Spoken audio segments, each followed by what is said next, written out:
И така получих нашите отговори.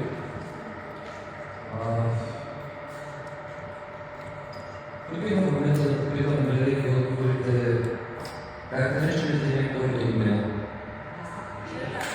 Как е на английски чат? На коя група е тази песен? Едният отговор е Beatles. 4 верни преди грешно.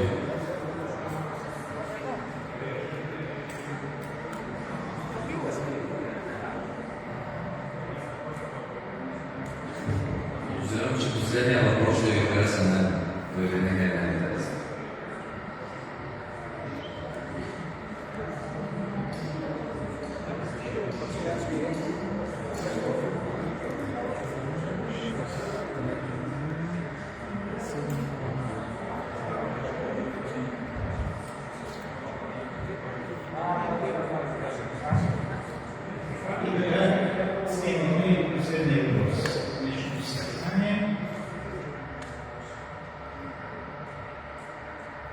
Тъй като в момента знаете, че се провежда европейско първенство по футбол, но той е в Германия, ще се върнем малко по-назад, когато финалите са във Франция.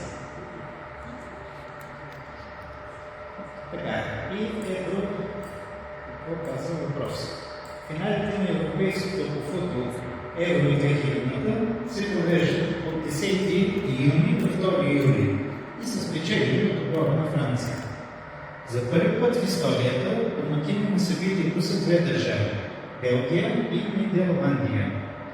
Полуфиналният матч между отборите на Франция и Португалия се играе на 28 юни на стадион Крал Бодуин в Брюксел. И затова организаторите резервират за двата отбора хотели недалеч от града. Хотела, в който трябва да се настанят французите, е разположен на 15 км южно от центъра на Брюксел и се намира в малко тихо и спокойно селище, което всъщност е предградие на белгийската столица. Делегацията на френския национален отбор по най-категоричен начин отказа да се настани в това селище, въпреки че е настанена в луксозен гранд хотел. Въпрос: как се нарича това селище?